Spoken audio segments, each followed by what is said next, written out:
Assalamualaikum warahmatullahi wabarakatuh. Salam sehat, salam semangat. Welcome back on my channel GER Chemistry. Masih bersama dengan saya Gregorius Andika Rustiadi. Anak-anakku, di video pembelajaran kali ini kita akan membahas materi tentang hukum Faraday 1. Bagaimana hukum Faraday 1 ini diaplikasikan dalam mengerjakan soal-soal yang terkait dengan sel elektrolisis? Simak video ini ke akhir. Kerjakan tugas atau latihan soalnya di penghujung akhir video nanti. Hukum Faraday 1 ini mempelajari terkait dengan massa zat yang dihasilkan dari suatu proses elektrolisis ini sebanding dengan jumlah muatan listrik yang digunakan, atau muatan listrik itu simbolnya adalah Q. Nah, kalau dituliskan dalam persamaan matematika untuk hukum Faraday 1, ini nilainya adalah G sama dengan E dikalikan dengan I dikali T per 96500. E ini merupakan suatu massa ekivalen, nilainya sama dengan AR dibagi dengan N, ya, dimana N itu adalah bilog atau valensi. Nah, karena E ini setara dengan AR per N, maka G ini nanti dapat dituliskan juga persamaannya menjadi I kali T per 96500 dikalikan AR per N. Ya, ini menggantikan dari E yang merupakan massa ekivalen. Nah, kalau misalkan dilihat dari konsep secara fisika, I kali T itu di dalam fisika setara dengan Q atau muatan listrik, ya. Q itu sama dengan I dikalikan dengan T. Dengan penjelasan bahwa G ini adalah massa zat, nanti satuannya adalah gram.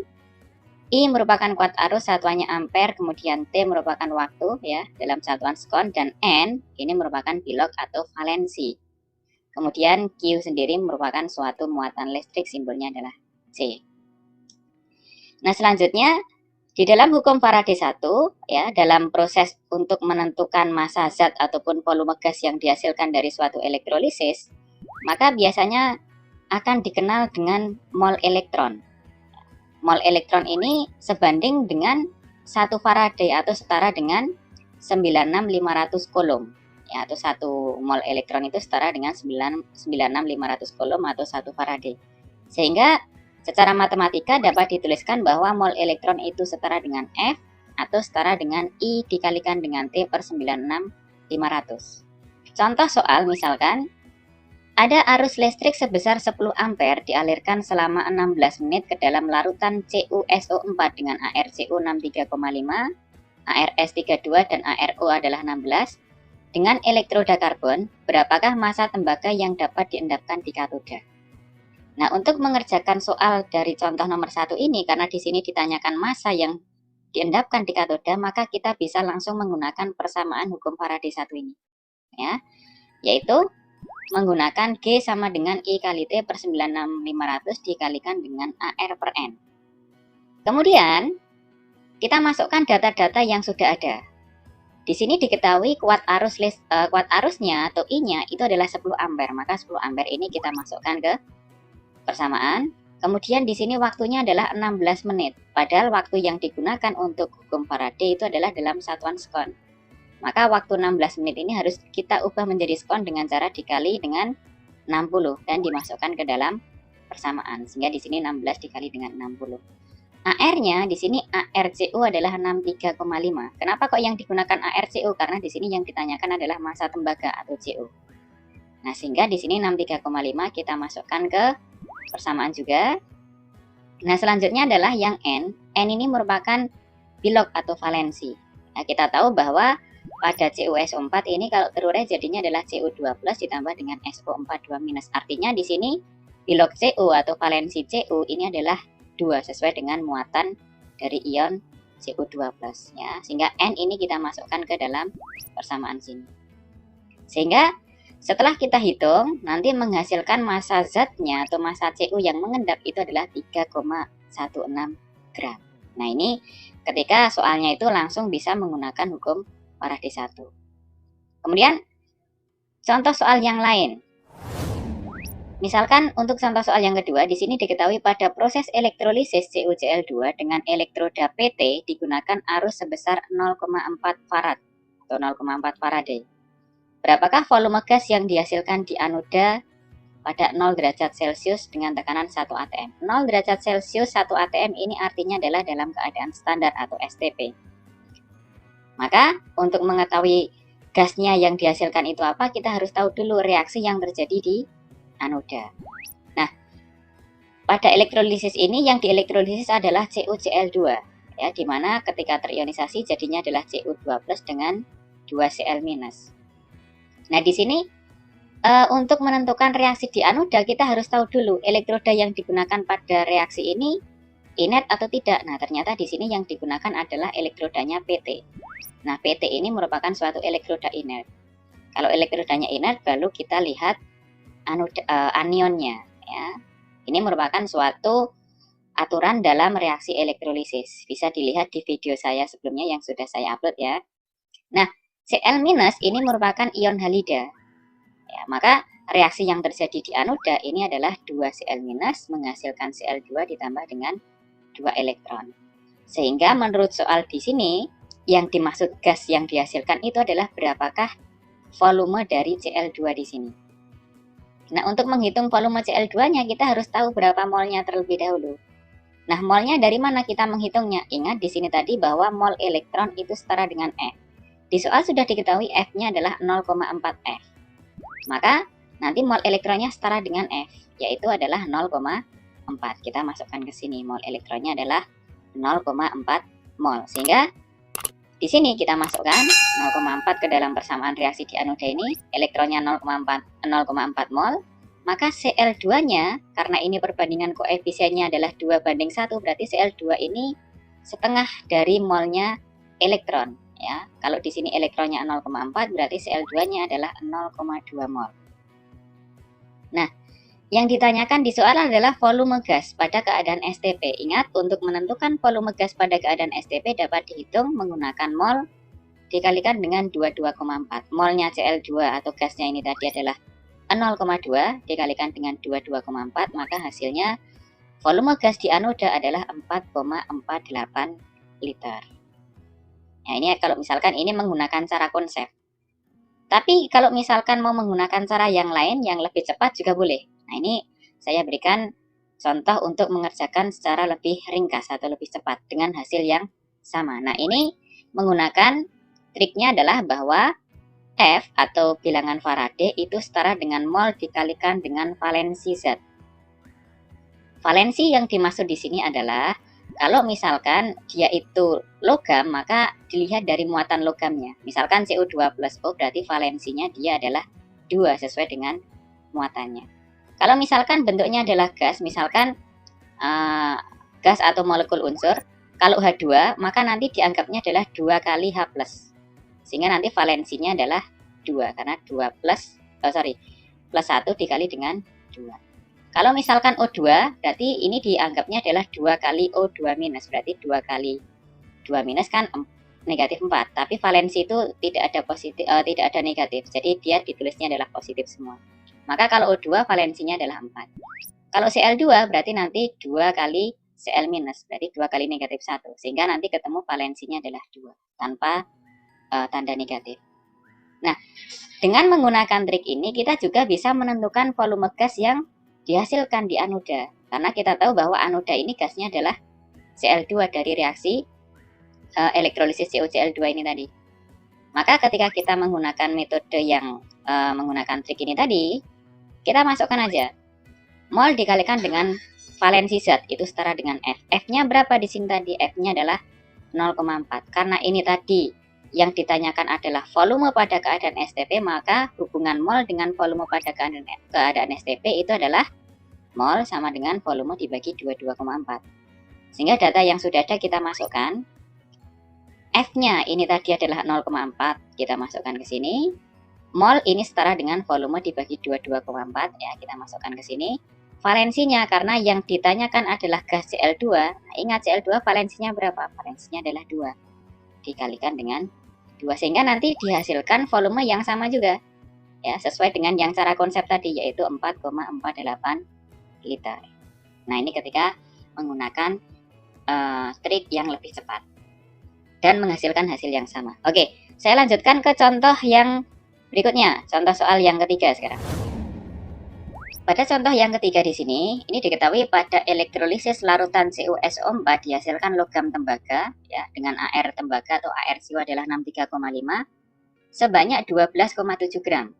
Pada keadaan standar, berapakah volume gas yang dihasilkan di anoda? Jadi di sini yang diketahui adalah massa CU-nya, yang ditanyakan adalah volume gas di anoda. Maka kita harus tahu dulu bagaimana reaksi di katoda dan di anoda. Kita kerjakan dulu dengan menggunakan cara konsep terlebih dahulu. Nah, karena di sini yang dielektrolisis adalah larutan CuSO4, ya, kalau terionisasi jadinya adalah CO2+ dan SO4 2-. Nah, ini ion positifnya adalah CO2+, dia bukan logam aktif, bukan golongan 1A, 2A, Al atau Mn. Maka reaksi yang terjadi di katoda ini langsung reduksi dari kationnya atau reduksi dari Cu langsung ya, ditambah dengan 2 elektron menghasilkan Cu. Kemudian, reaksi di anoda bagaimana? Ingat, kalau reaksi di anoda kita harus melihat dulu elektrodanya, tetapi di soal tidak diketahui elektroda yang digunakan itu inert atau tidak. Maka kalau di soal tidak diketahui, kita anggap bahwa elektrodanya itu adalah inert. Sehingga di sini karena anionnya atau ion negatifnya ini mengandung oksigen atau anion oksigen, maka reaksi yang terjadi di anoda adalah oksidasi dari H2O, yaitu 2H2O menghasilkan 4H+, ditambah dengan O2 ditambah dengan 4 elektron. Nah, kemudian karena di sini yang ditanyakan adalah volume gas yang dihasilkan di anoda, maka kita harus tahu dulu ya. Ini kalau gasnya yang ditanyakan itu di anoda berarti gas O2, berarti molnya berapa? Untuk menentukan molnya O2 kan kita harus tahu dulu mol elektronnya. Nah, dari mana kita tahu mol elektronnya? Padahal yang diketahui adalah hanya massa dari Cu saja, yaitu 12,7. Ya, sehingga kita harus melalui mol Cu terlebih dahulu. Dimana kalau diketahui massa, maka menghitung mol, ya dalam hal ini adalah mol Cu adalah massa dibagi dengan AR atau gram per AR. Sehingga massanya di sini adalah 12,7, AR-nya adalah 63,5, maka 12,7 dibagi dengan 63,5 ketemunya adalah 0,2 mol. Ini merupakan molnya Cu. Kita masukkan ke dalam persamaan reaksinya. Cu 0,2 mol. Nah, di sini elektronnya adalah Mu-nya perbandingan 1 dibanding 2 terhadap Cu. Maka kalau Cu-nya 0,2 mol berarti elektronnya di sini 2 kalinya yaitu 0,4 mol. Nah, elektron yang ada di katoda dengan yang di anoda ini pasti sama. Kalau di katoda itu 0,4 mol berarti di anoda ini elektronnya juga 0,4 mol. Jadi meskipun ini 2 ini 4 tidak akan berpengaruh ya, karena ini adalah koefisien dari reaksi yang beda. Jadi koefisien itu hanya bisa berlaku ketika di dalam suatu reaksi, tapi kalau reaksi sudah berbeda tidak bisa. Nah, atau dengan kata lain, intinya bahwa mol di katoda, mol elektron di katoda sama dengan mol elektron di anoda. Nah, ketika mol elektronnya ini 0,4, berapa molnya O2? Nah, ini perbandingannya baru bisa dipakai nih, karena dia dalam satu reaksi. 4 dibanding 1, berarti kalau di sini 0,4, maka O2-nya adalah 0,1 mol di situ.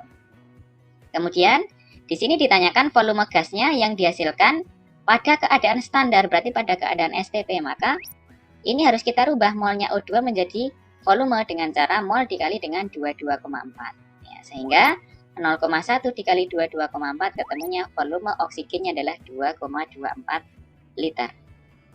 Ini ketika menggunakan cara konsep. Nah, kalau menggunakan trik lagi bagaimana, atau cara yang lebih ringkas lagi bagaimana? Saya tambahkan satu cara yang lebih ringkas lagi, bahwa nanti mol dikalikan dengan valensi zat 1 sama dengan mol dikalikan dengan valensi zat yang kedua. Maka ketika kita menggunakan cara yang ini, di sini zat yang satu yang diketahui kan Cu di sini 12,7 gram, yang ditanyakan adalah gas di anoda, dalam hal ini adalah gas O2. Maka kita bisa langsung menggunakan yang itu. Berarti mol dikalikan valensinya Cu sama dengan mol dikalikan valensi dari gas O2. Molnya Cu berapa? Ini tadi Cu diketahui masanya, maka untuk menghitung molnya adalah gram per AR. Tapi molnya yang O2 bagaimana? Karena O2-nya ini ditanyakan volume pada keadaan standar, maka sebenarnya molnya itu bisa ditulis atau digantikan dengan volume dibagi 22,4, sehingga nanti kita bisa menemukan variabel V-nya atau volumenya. Kita masukkan datanya. 12,7 per 6, 3,5, ini molnya Cu, dikali 2, ini merupakan valensi Cu. Ingat, Cu ini 2+, ya, berarti kalau valensi logam itu sesuai dengan muatannya berarti sama dengan 2 kalau CO2+. Sama dengan mol dikalikan valensi O2. Molnya O2 bisa kita gantikan dengan volume per 22,4. Valensi O2 berapa? O2 tadi bisa dikatakan 2 kali O2 minus kalau menghitung valensinya. Maka di sini valensinya adalah 4. Nah, ini dimasukkan 4. Sehingga nanti dihasilkan 0,4 sama dengan V per 22,4 dikali 4. Dan di sini 0,4 dengan 4 bisa saling disederhanakan, sama-sama dibagi 4. Yang di sini ketemunya adalah 0,1. Sehingga 0,1 dikali 22,4 ketemunya volumenya sama dengan 2,24. Sesuai dengan cara yang konsep tadi. Nah, ini adalah ketika mau mengerjakan dengan menggunakan cara yang lebih cepat. Baik, contoh soal lagi terkait dengan hukum Faraday 1. Perhatikan untuk contoh soal yang keempat. Pada elektrolisis 5 liter larutan CuNO3 2 kali digunakan arus listrik 2 ampere selama 19-30 detik. Tentukan pH larutan yang dihasilkan setelah elektrolisis. Jadi kadang-kadang hukum Faraday itu tidak hanya ditanyakan volume ataupun massa zat yang dihasilkan, tetapi kadang-kadang juga ditanyakan pH dari larutan setelah elektrolisis. Nah, untuk mengerjakan ini, kita harus tahu dulu reaksi dari elektrolisis CuNO3 2 kali. CuNO3 2 kali ini kalau terurai menjadi Cu2 plus ditambah dengan 2 NO3 minus. Ya, reaksi di katodanya bagaimana? Kita lihat dulu, kationnya adalah Cu2 plus, dia bukan logam aktif, maka di katoda itu langsung reduksi dari Cu2 plusnya, ya, ditambah dengan 2 elektron menghasilkan Cu. Di anodanya bagaimana? Kita lihat anionnya. Anionnya ini adalah suatu anion oksi atau sisa asam yang mengandung oksigen. Maka di anoda ini reaksinya adalah 2H2O, ya, oksidasi dari air menghasilkan 4H+ ditambah dengan O2 ditambah dengan 4 elektron. Karena di soal ditanyakan berapakah pH-nya, berarti yang ada kaitannya dengan pH yang mana di sini? Berarti yang ion H+ pada reaksi di anoda di sini. Sehingga untuk menentukan berapa pH yang dihasilkan, kita harus tahu dulu mol elektronnya. Ingat kembali bahwa mol elektron tadi setara dengan F atau I kali T per 96500. Nah, ini yang rumus yang di sebelah kiri yang belum saya hilangkan di sini ya. Nah, kita masukkan. Ini I-nya atau kuat arusnya adalah 2 ampere. Kita masukkan ke sini dan waktunya adalah 19.30. Nanti kita masukkan ke persamaan ini. Ya, ini adalah 2 ampere, itu adalah I. 9.30 ini merupakan T atau waktunya. Sehingga kita peroleh 2 dikalikan 19.30 per 96500 adalah 0,04 mol. Ini molnya elektron. Kita masukkan ke dalam persamaan reaksinya. Elektronnya 0,04, karena elektron dengan H+ ini punya koefisien yang sama, artinya mol elektron dengan mol H+ juga sama, yaitu 0,04. Nah, karena di soal ditanyakan berapakah pH-nya, maka untuk menentukan pH dari H+ di sini, kita harus lihat dulu konsentrasi H+-nya. Harus ubah dulu konsentrasi H+-nya. Karena di sini masih dalam bentuk mol, untuk mengubah menjadi konsentrasi, maka konsentrasi H+ itu setara dengan mol dibagi dengan volume. Ingat di soal tadi volumenya adalah 5 liter. Maka H+-nya itu sama dengan, nah ini tadi volumenya 5 liter. Maka H+-nya ini sama dengan 0,04 dibagi dengan 5 atau setara dengan 8 dikalikan dengan 10 pangkat negatif 3. Nah, setelah konsentrasi H+ ini sudah kita peroleh, baru kita konversi menjadi pH. Ingat, untuk mengubah H+ menjadi pH, ini rumusnya pH sama dengan negatif logaritma dari konsentrasi H+. Nah, konsentrasi H+-nya adalah 8 dikalikan dengan 10 pangkat negatif 3. Untuk mengubah menjadi pH, ini tiganya tinggal kita pindah ke depan aja. Sehingga nanti pH larutan yang dihasilkan pada elektrolisis ini adalah 3 minus log 8. Nah, ini tadi adalah beberapa contoh soal dan beberapa cara untuk mengerjakan soal terkait dengan hukum Faraday 1. Nah, berikut adalah tugas atau latihan soal yang terkait dengan video pembelajaran yang telah kalian simak tadi. Kerjakan tugas atau latihan soal ini supaya kalian terbiasa mengerjakan soal-soal yang terkait dengan hukum Faraday dan sel elektrolisis. Seperti biasa, Pak Guru berpesan, never give up and fight till the end.